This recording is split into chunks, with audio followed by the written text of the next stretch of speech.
History, as we are taught, is a grand tapestry woven with the threads of battles, treaties, and revolutions. It is a story of kings and conquerors, of armies clashing on blood-soaked fields, and empires rising and falling under the weight of steel and stone. But this is only the surface story, the one recorded in the official annals. The deeper, more unsettling truth is that the most profound shifts in human civilization have often been engineered not by the sword, but by the whisper, not by the legion, but by the lie. They didn't conquer with armies, they conquered with minds. There exists a lineage of figures, shadow architects lurking in the margins of our textbooks who understood a terrifying principle, that the human mind is the most fertile and vulnerable territory of all. They knew how to plant seeds of doubt, cultivate fear, and harvest obedience. They were the masters of perception, the engineers of reality, and their influence shaped the world in ways we are only just beginning to comprehend. Prepare to have your perception of history shattered. We are about to rip back the curtain on these hidden figures, the ones who subtly yet devastatingly wielded power and shaped civilizations without a single declared battle. We will unravel their methods, dissect their psychology, and trace the toxic fallout of their mental reigns. This is not a story of what happened. It is a story of why it happened and how. To understand these minds, we must first discard the simple labels of evil or genius. These terms are too blunt, too clean. The figures we will examine operated in the murky gray areas of human nature. They were astute observers of our deepest fears, our most desperate hopes, our vanity, our greed, and our desperate need to believe in something or someone. They didn't invent these weaknesses. They simply learned to play them like a virtuoso plays a violin. Our journey begins not on a battlefield, but in the mind of a disgraced diplomat in 16th century Florence. It will take us to the perfumed, paranoid halls of the last Russian Tsar, into the meticulously crafted propaganda machine of Nazi Germany, and finally into the icy, terror-filled heart of the Soviet Empire. Each stop will reveal a new chapter in the manipulator's playbook, a different strategy for bending the will of millions to the will of one. This is more than a history lesson. It is a warning.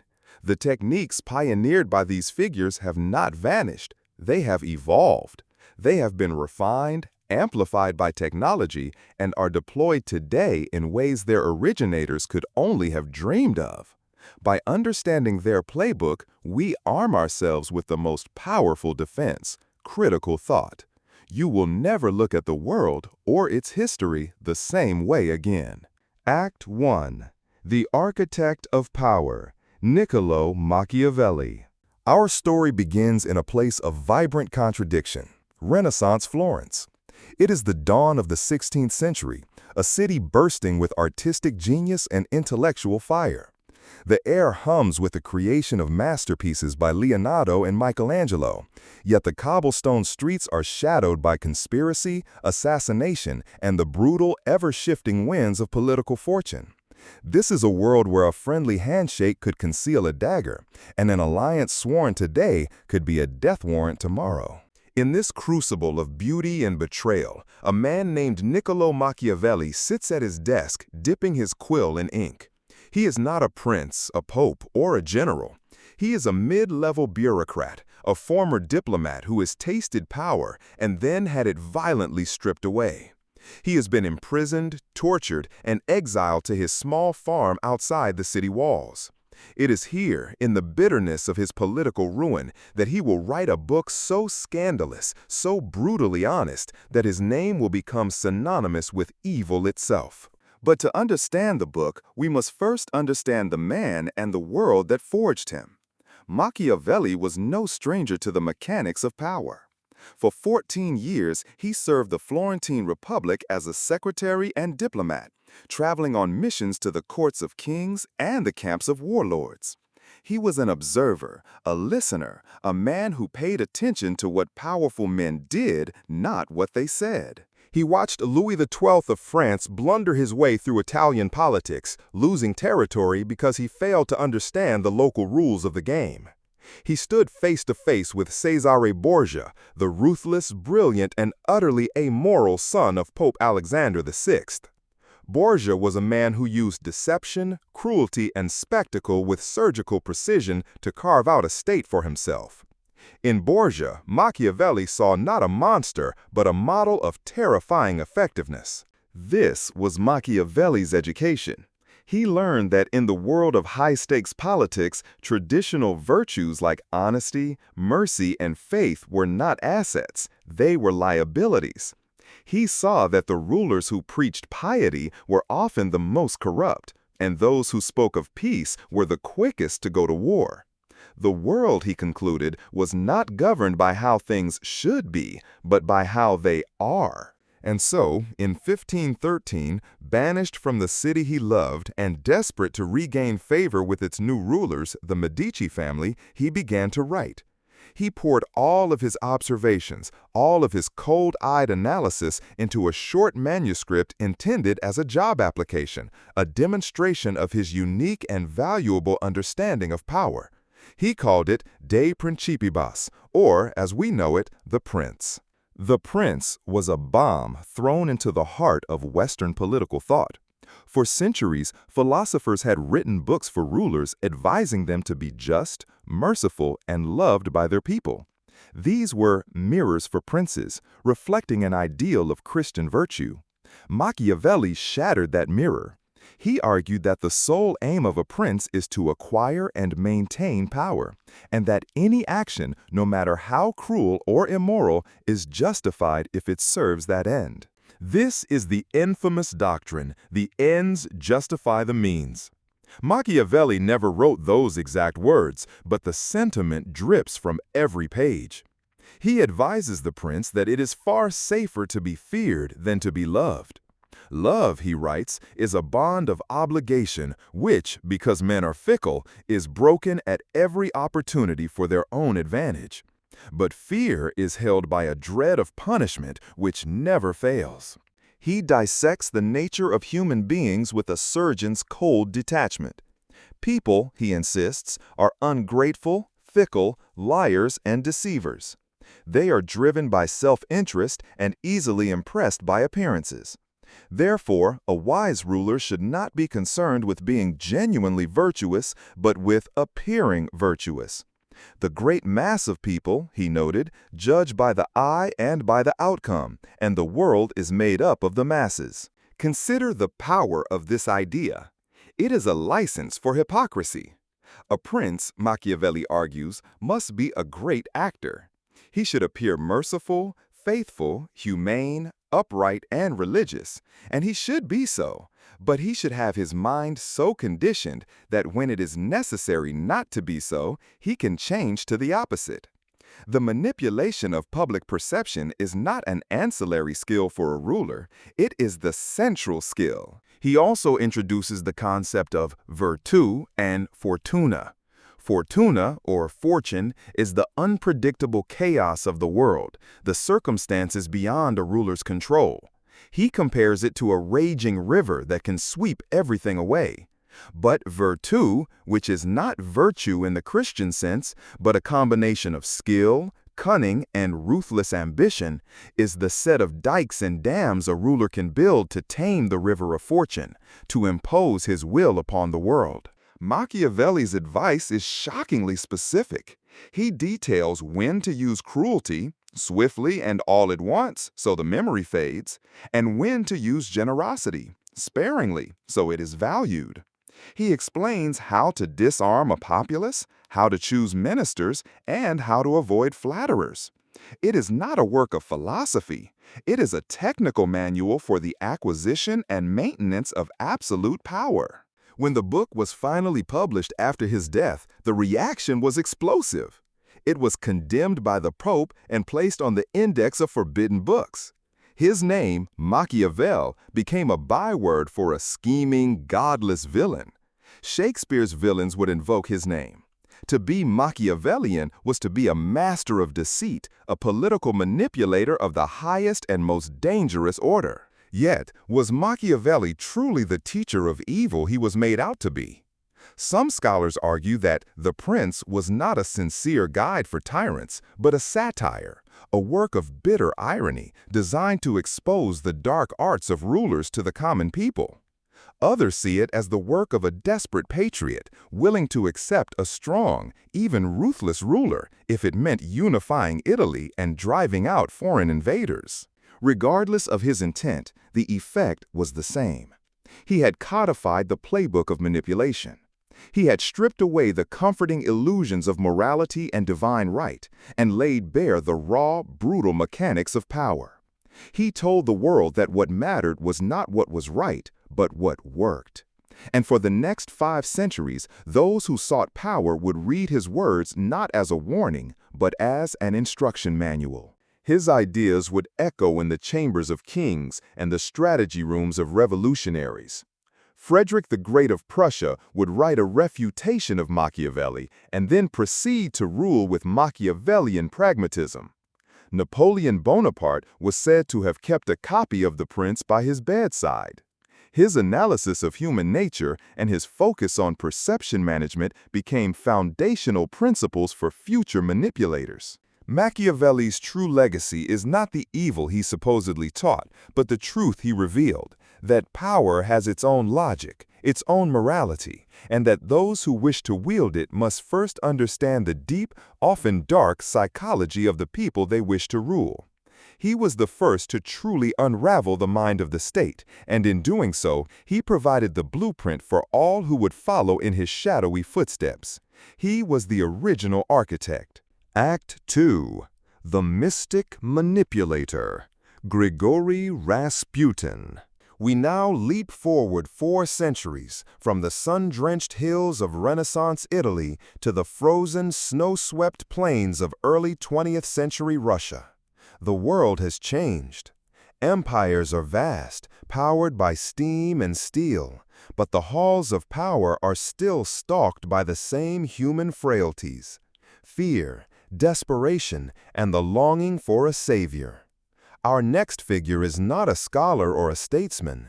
He is a man who seemingly emerged from the earth itself, a creature of myth and magnetism. His name is Grigory Rasputin, a semi-literate Siberian peasant, a wandering holy man, or starets, whose hypnotic eyes and rumored mystical powers would bring the mighty Romanov dynasty, an empire stretching across 1/6 of the Earth's surface, to its knees. He wielded no armies, wrote no treatises, and held no official title. His power was purely psychological, a testament to how personal influence, when expertly applied to a single vulnerable point, can destabilize an entire nation. To understand Rasputin's astonishing rise, we must first understand the suffocating atmosphere of the court of Tsar Nicholas II and his wife, the Tsarina Alexandra. It was a world of gilded opulence, but it was also a prison of paranoia and isolation. Nicholas was a weak, indecisive ruler, ill-suited to the monumental task of governing a vast and restive empire. He was the autocrat of all the Russias, yet he was easily swayed, a man lost in the tides of history. His wife, Alexandra, was the true believer. A German princess and a granddaughter of Queen Victoria, she was deeply religious, intensely mystical, and profoundly unpopular with the Russian people and its aristocracy. Her shyness was mistaken for arrogance, her piety for fanaticism. She and Nicholas had retreated into a private world, trusting few and viewing the world outside their palace walls with suspicion. But their world was defined by a single agonizing secret. Their only son and heir to the throne, the young Tsarevich Alexei, suffered from hemophilia. This royal disease, passed down through the bloodlines of European royalty, meant that any small bump or cut could lead to excruciating pain, massive internal bleeding, and the constant threat of death. The future of the 300-year-old dynasty rested on the fragile health of this one small boy. The imperial family lived under a constant cloud of terror. Doctors were powerless, their treatments often making things worse. The Tsarina, racked with guilt for passing the disease to her son, turned desperately to mystics, charlatans, and faith healers. The court became a revolving door of so-called holy men who promised miracles. It was a fertile ground, prepared and waiting for a manipulator of singular talent. In 1905, that manipulator arrived. Grigory Rasputin was introduced to the royal family. He was a jarring presence in the refined palace. A tall man with a matted beard, filthy clothes, and a peasant stench, he possessed an unnerving intensity. His most remarked-upon feature was his eyes. Pale blue, deep-set, and possessed of a piercing, hypnotic quality. People said that when he looked at you, he saw directly into your soul. His method of manipulation was not based on logic or political theory, but on emotion, intuition, and an almost animalistic understanding of human psychology. He projected an aura of absolute confidence and spiritual authority. He spoke in simple parables and earthy metaphors, a language that cut through the court's stilted formality and spoke directly to the Tsarina's desperate heart. His power was cemented by a series of seeming miracles. On several occasions, when young Alexei was suffering from a bleeding episode and on the verge of death, Rasputin was summoned. He would arrive, sit by the boy's bedside, pray quietly, and speak in a calm, soothing voice. And almost inexplicably, the bleeding would stop. The boy would calm down, the swelling would recede, and he would begin to recover. How did he do it? The answer likely lies not in mysticism, but in psychology and a bit of luck. Medical historians now suggest that the doctors of the time were prescribing aspirin, a new wonder drug, which they didn't know was an anticoagulant that made the bleeding worse. Rasputin, in his distrust of doctors, would often banish them from the room. His calm, hypnotic presence would have lowered the boy's stress and blood pressure, allowing the natural clotting process to take over. He was, in effect, a powerful placebo. But to the frantic Tsarina Alexandra, the explanation was simple. Rasputin was a man of God, a holy saint sent by heaven to save her son and the heir to Russia. This belief became the bedrock of his influence. He was no longer just a healer. He was our friend, an indispensable part of the imperial family's inner circle. He had found the empire's critical vulnerability, the Tsarina's love for her son, and he had latched onto it with an unbreakable grip. With Alexandra's absolute trust, Rasputin's power grew exponentially. He began to meddle in affairs of state.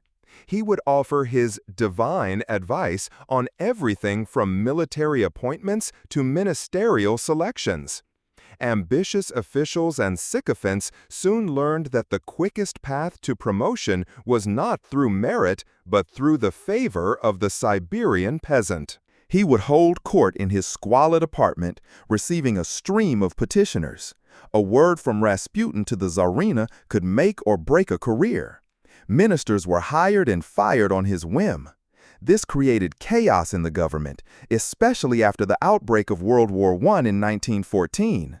Competent leaders were dismissed and replaced by incompetent cronies, crippling the Russian war effort. While the Tsar was away at the front, commanding the army, Alexandra was left in charge of the government, and Rasputin was her chief advisor. The government of the largest country on earth was now effectively being run by a fanatically religious woman and a debauched mystic. The situation was a propagandist's dream, and Rasputin's enemies, and there were many, seized upon it. Rumors began to swirl, spreading like wildfire through St. Petersburg and across the empire. They were lurid, obscene, and devastatingly effective. Cartoons depicted Rasputin as a demonic puppeteer, with the Tsar and Tsarina as his marionettes. He was accused of being a German spy, of holding wild orgies in the palace, of being the Tsarina's lover. While his personal life was certainly scandalous, the most damaging rumors were fabrications designed to discredit the monarchy itself. This is a key tactic in the manipulator's playbook. When you cannot attack a power structure directly, you attack its legitimacy. You erode public trust by associating it with corruption, incompetence, and immorality. Rasputin, the mad monk, became the living symbol of the Romanov dynasty's decay. His presence at court confirmed the people's worst suspicions, that the rulers were out of touch, inept, and guided by a dark, sinister force. Members of the aristocracy and even the extended Romanov family grew desperate. They pleaded with the Tsar to banish Rasputin, to save the throne from his corrupting influence. But Nicholas, bound by his wife's unwavering faith, refused. He saw the attacks on Rasputin as attacks on his wife and his own authority. The more he was warned, the more he dug in his heels. Rasputin had successfully isolated the royal family, a classic manipulation tactic. He had become the sole source of comfort and hope for the Tsarina, cutting her off from all other advisors. He had created a psychological fortress around the throne, and anyone who tried to breach it was branded an enemy. The dynasty was now adrift, guided only by the whims of a man who claimed to speak for God. By late 1916, a group of conservative aristocrats, led by the charismatic Prince Felix Yusupov, decided that the only way to save the monarchy was to commit murder. The plot they hatched was as bizarre and dramatic as Rasputin's own life. The story of his death has become legend, a testament to the mythic status he had achieved. On a freezing December night, Yusupov lured Rasputin to his palace on the Moika River, promising a meeting with his beautiful wife. There, he was fed cakes and wine laced with enough cyanide to kill several men. To the conspirators' horror, the poison seemed to have no effect. In a panic, Yusupov drew a pistol and shot Rasputin in the chest. The holy man fell, and the plotters believed their work was done. But as they prepared to dispose of the body, Rasputin suddenly leaped to his feet, roaring like an animal, and clawed his way out into the snowy courtyard. He was shot several more times before he finally collapsed. To be certain, his attackers brutally beat his body with a club, then bound him and threw him through a hole in the ice of the frozen river. When his body was recovered days later, it was said that his lungs were filled with water, suggesting he was still alive when he was thrown into the river. The myth of his superhuman invincibility was cemented even in death. But his murder came too late. He had not caused the Russian Revolution, but his manipulation of the monarchy had acted as a powerful catalyst, accelerating its collapse. Rasputin's story is a chilling lesson in the power of psychological capture. He demonstrated that you don't need armies or political platforms to topple an empire. All you need is access to the right mind at the right time. By exploiting the deep-seated fear and desperation of one powerful woman, Grigory Rasputin, the mystic from Siberia, helped to extinguish a 300-year-old dynasty and set the stage for one of the most violent and transformative revolutions in human history. Act 3. The Minister of Deception, Joseph Goebbels. We now move into the heart of the 20th century, a time when technology would amplify the manipulator's voice to an unprecedented degree. The whisper in the ear of a monarch would be replaced by the shout from 1,000,000 radios, the image on 1,000 cinema screens. Our next subject is not a mystic who manipulated an individual, but a technician who manipulated an entire nation. He was the high priest of the big lie, the architect of a nation's delusion. Joseph Goebbels. To understand Goebbels and the terrifying effectiveness of Nazi propaganda, we must first understand the state of Germany in the 1920s. This was the Weimar Republic, a nation born from the ashes of a humiliating defeat in World War I. The Treaty of Versailles had saddled the country with crippling war reparations, stripped it of territory, and forced it to accept sole blame for the war. The national psyche was a cocktail of shame, anger, and resentment. Then came the economic devastation. Hyperinflation in the early 1920s saw people's life savings wiped out overnight. A brief period of stability was shattered by the Great Depression in 1929, which plunged millions into unemployment and despair.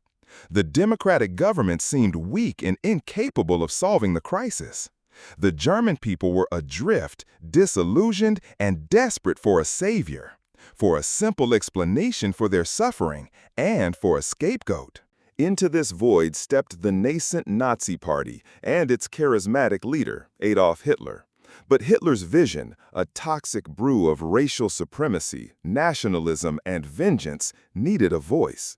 It needed a storyteller, a man who could take these crude, hateful ideas and package them into a compelling, all-encompassing narrative that a broken nation would embrace. He found that man in Paul Joseph Goebbels. Goebbels was, in many ways, a failed man. He was small, thin, and had a clubfoot that left him with a permanent limp, a physical imperfection that made him ineligible for service in World War I and a source of deep personal insecurity. He was a highly intelligent intellectual with a PhD in literature, but he saw himself as a frustrated artist, a novelist and playwright rejected by the cultural establishment he despised. He found his true calling not in creating art, but in twisting reality. When he first heard Hitler speak, he experienced what he described as a religious conversion. In Hitler, he saw the strong, decisive leader Germany craved. And in the Nazi Party, he found a vehicle for his own ambition and a focus for his considerable intellect and venomous hatred. He dedicated himself utterly to the cause and, specifically, to the creation of the Hitler myth. When the Nazis came to power in 1933, Goebbels was appointed Reich Minister for Public Enlightenment and Propaganda. This seemingly innocuous title gave him near total control over every facet of German culture and information. His domain included newspapers, radio, film, theater, music, art, and literature. Nothing could be published, broadcast, or performed without his ministry's approval. He was, in effect, the sole conductor of Germany's national consciousness. Goebbels was not a crude propagandist. He was a sophisticated student of mass psychology. He understood that the most effective propaganda is not the kind that is easily identified as such. Propaganda becomes ineffective the moment we are aware of it, he once wrote. His goal was not just to tell lies, but to create an entire alternative reality, a closed information ecosystem where the Nazi worldview was the only one available. He pioneered and perfected a host of manipulation techniques that are still studied today. Central to his strategy was the principle of the big lie, große Lüge, a concept Hitler had outlined in Mein Kampf. The idea is that a lie, if it is colossal enough, will be believed because the masses cannot fathom that someone could have the impudence to distort the truth so infamously. Small lies can be fact-checked, but a lie that fundamentally redefines reality is harder to challenge. The big lie of the Nazi regime was that Germany was a victimized Aryan nation, stabbed in the back by internal enemies, namely Jews, communists, and liberals, and surrounded by external forces plotting its destruction. Every piece of propaganda was designed to reinforce this core narrative. It was a simple, powerful, and emotionally resonant story that explained away Germany's past failures and offered a clear path to a glorious future. To spread this lie, Goebbels masterfully utilized new technology, particularly radio and film. He saw radio as the most modern and important instrument of mass influence. He promoted the production of cheap, mass-produced radio sets, the Volksempfänger, or People's Receiver, ensuring that the voice of the Führer and the party could penetrate every German home. Public loudspeakers were installed on street corners, in factories, and in town squares, making the broadcast of propaganda an inescapable part of daily life. Film was his other great passion. He understood the emotional power of cinema far better than his contemporaries. He didn't just order the creation of clumsy, overt propaganda films. Instead, he oversaw a vibrant film industry that produced comedies, romances, and historical dramas, all of which subtly carried the Nazi message. Even a simple love story could be infused with themes of self-sacrifice for the nation, the purity of German blood, or the evils of individualism. Of course, he also commissioned some of the most infamous propaganda films ever made.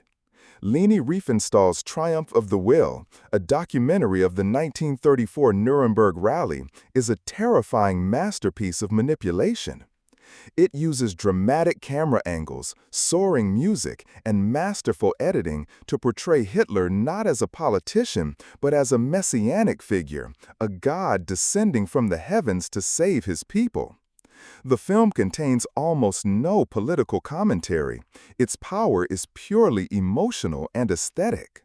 Equally sinister were films like The Eternal Jew, a pseudo-documentary that used dehumanizing imagery to portray Jewish people as a parasitic, subhuman race. It intercut scenes from Jewish ghettos with shots of swarming rats, explicitly creating a psychological link between the two. This was a critical step in the road to genocide. Before you can physically exterminate a people, you must first exterminate their humanity in the minds of the public. Goebbels was also a master of spectacle. The Nazi regime was a constant piece of political theater. The meticulously choreographed Nuremberg rallies were not political gatherings. They were quasi-religious ceremonies. The torchlight parades, the vast seas of swastika banners, the rhythmic chanting, the cult-like worship of the leader, all of it was designed to overwhelm the individual's capacity for rational thought and subsume them into the collective will of the movement. Another key tactic was the complete control and simplification of language. Goebbels' ministry created a new vocabulary, a newspeak that framed the world in Nazi terms. Enemies were not people, they were vermin or parasites. The annexation of Austria wasn't an invasion, it was an Anschluss, a homecoming. This linguistic manipulation made unthinkable actions seem not only acceptable, but necessary and righteous. He also understood the power of repetition. A lie told once is a lie. A lie told 1,000 times becomes the truth. The same simple slogans and accusations were hammered into the public consciousness day after day, year after year, from every newspaper, radio, and newsreel, until they were accepted as common sense. The constant repetition had a numbing effect, breaking down critical resistance. He orchestrated events to create pretexts for aggression. The burning of the Reichstag building in 1933 was immediately blamed on communists, providing the excuse for a massive crackdown on civil liberties and the consolidation of Nazi power. The staged attack on a German radio station by Polish forces in 1939 was the manufactured justification for the invasion of Poland and the start of World War II. Goebbels' manipulation was total. He created a world where there was no objective truth, only the truth of the party. He turned a nation of educated, cultured people into willing participants in, or at least passive observers of unimaginable barbarity. He demonstrated that with total control over information, you can make people believe anything. You can make them see heroes as villains and villains as saviors. You can make them cheer for war and celebrate atrocity. His final act was a testament to the horrific power of his own propaganda.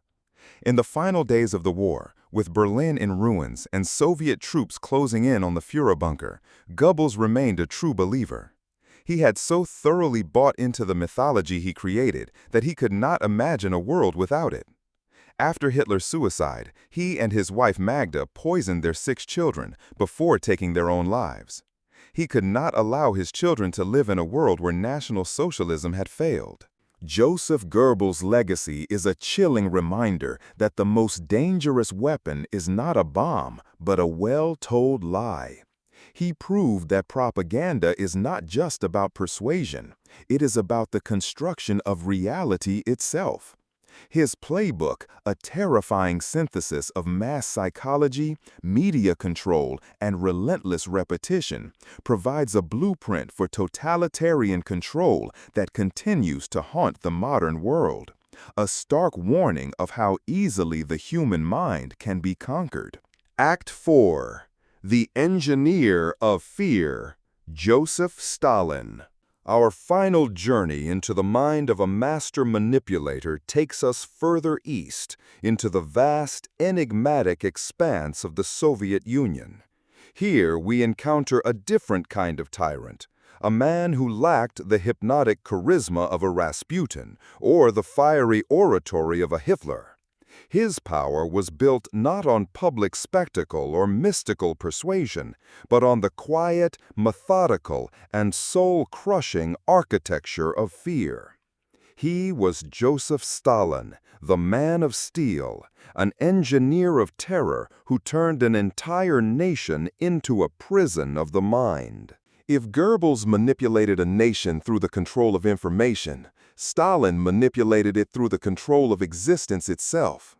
His brand of psychological warfare was more brutal, more direct, and in many ways more insidious. He understood a fundamental human truth. A person who is constantly afraid is a person who is easy to control. Fear atomizes society, breaking the bonds of trust between friends, neighbors, and even family members, leaving the individual isolated and utterly dependent on the state. Stalin's rise to power was itself a masterclass in manipulation, though of a different sort. After the death of Vladimir Lenin in 1924, Stalin was seen by his rivals in the Bolshevik Party, men like the brilliant intellectual Leon Trotsky, as a gray blur, a dull, unimaginative bureaucrat. This was a deliberate and carefully cultivated persona. While his opponents engaged in ideological debates, Stalin was quietly consolidating power, using his position as general secretary to appoint loyalists to key positions throughout the party apparatus. He was a master of the backroom deal, the whispered insinuation, the strategic alliance formed only to be broken later. He played his rivals against each other, first siding with one faction to eliminate another, then turning on his former allies. By the late 1920s, through sheer bureaucratic cunning and ruthlessness, the gray blur had emerged as the undisputed dictator of the Soviet Union. With power secured, Stalin began to reshape the country in his image. The first step was to create his own myth, the cult of personality. While he lacked natural charisma, he used the state's propaganda machine to manufacture it. History was literally rewritten.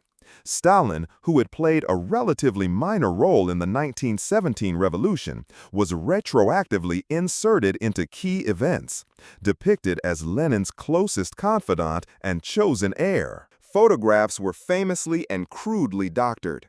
Political rivals and purged officials were simply erased from historical images, vanishing not only from life but from the official memory of the nation. It was a powerful message. To oppose Stalin was to cease to exist, to have never existed at all. This control over the past gave him absolute control over the present and future. Every city, town, and village was filled with his image. He was portrayed as the benevolent father of nations, the wise teacher, the military genius, the friend of all children. His name was attached to everything from cities, Stalingrad, to mountains, to national prizes. This relentless deification was designed to replace traditional religious faith with a new, secular faith in Stalin and the state. He was not just a leader, he was the embodiment of the nation's destiny. But beneath this glossy veneer of propaganda lay the true engine of his control: terror.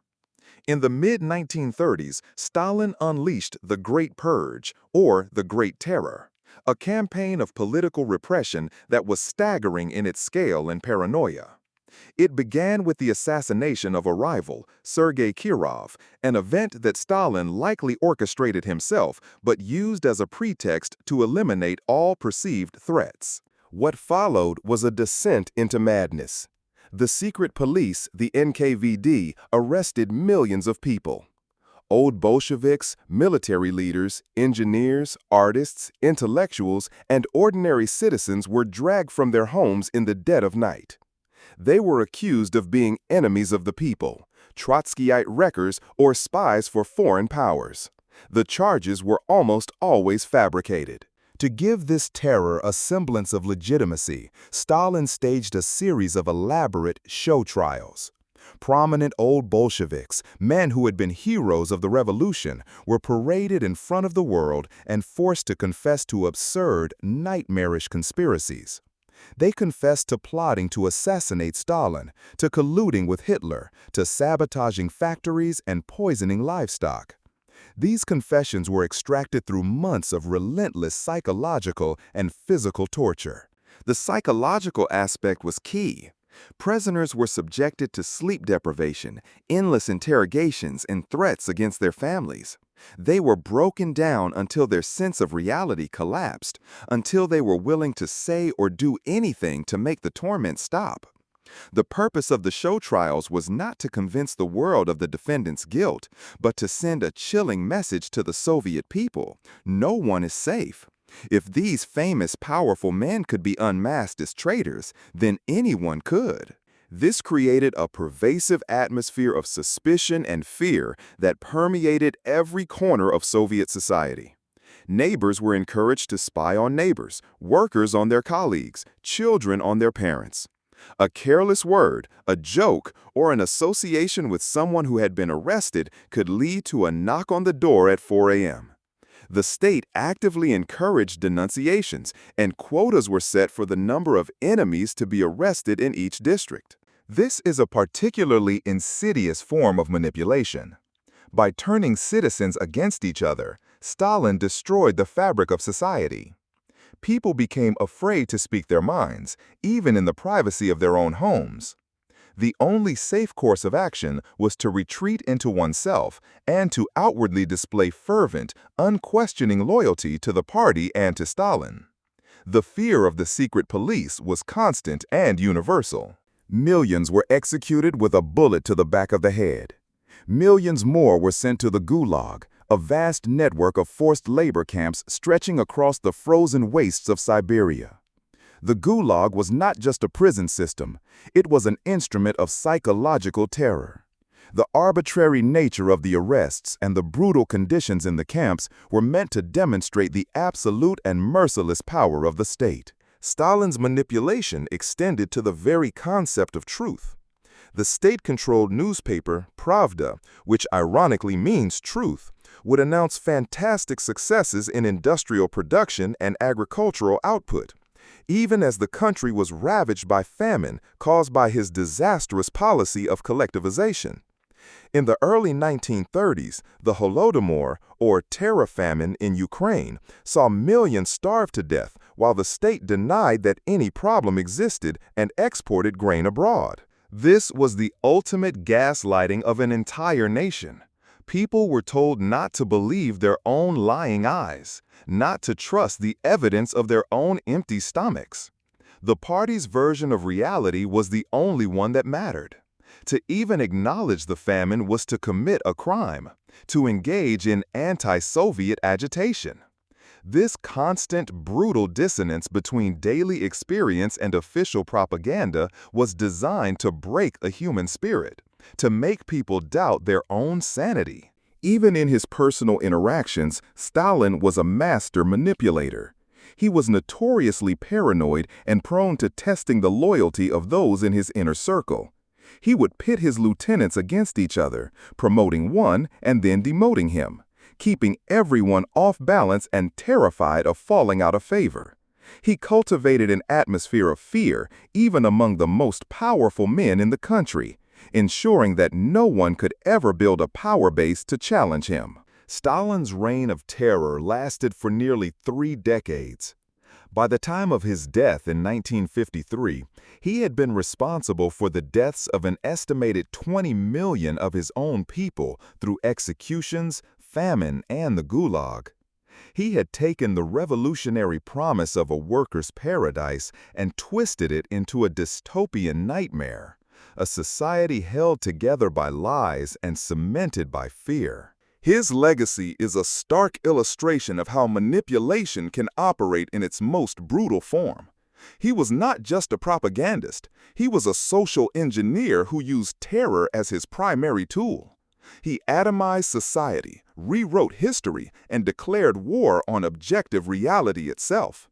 Joseph Stalin proved that if you can make a population afraid enough, afraid of the state, afraid of their neighbors, afraid of their own thoughts, you can achieve a form of control that is absolute, a psychological enslavement of millions. Conclusion: the modern echo and the defense against deception. We have journeyed through the shadowy corridors of history, from the pragmatic cynicism of Machiavelli's Florence to the mystical hysteria of the Russian court, through the media-saturated delusion of Nazi Germany, and into the icy heart of Stalin's Soviet terror.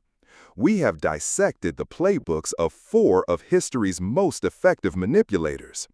Each operated in a different time with different tools, but they were all united by a profound understanding of the vulnerabilities of the human mind. Machiavelli codified the logic of power, arguing that perception is more important than reality. Rasputin demonstrated the power of psychological capture, showing how exploiting the fears of a single individual can topple an empire. Goebbels perfected the art of mass media manipulation, proving that with control of information, you can construct an alternate reality. And Stalin engineered a society based on absolute fear, turning a nation's citizens into both prisoners and guards. It is tempting to view these figures as monsters from a distant past, relics of a less enlightened age. But to do so would be to miss the most crucial lesson of their stories. The playbook they wrote has not been discarded. It has been updated. The fundamental principles of manipulation, exploiting fear, creating a scapegoat, controlling the narrative, isolating the target, and repeating the lie, are timeless. Today, the tools of the manipulator are more powerful and more pervasive than ever before. Goebbels could only dream of a technology like the internet, a global network that can deliver tailored propaganda directly into the palm of your hand. He had to build a national media machine. Today, anyone with a social media account can create a narrative and broadcast it to millions in an instant. We live in an age of information overload, where fake news and disinformation campaigns can spread across the globe in minutes. Algorithms designed to maximize engagement create filter bubbles and echo chambers, reinforcing our existing biases and making us more susceptible to manipulation.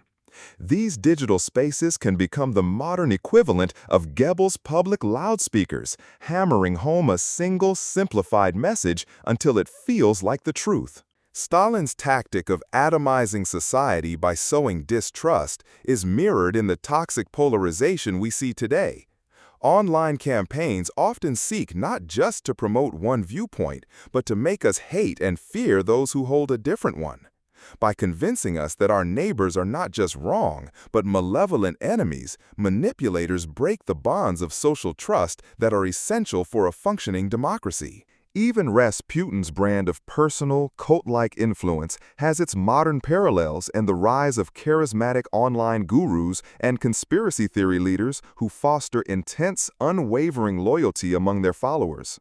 They create a sense of belonging and special knowledge, isolating their adherents from mainstream sources of information and inoculating them against any contradictory evidence. The core weaknesses these historical figures exploited are still with us.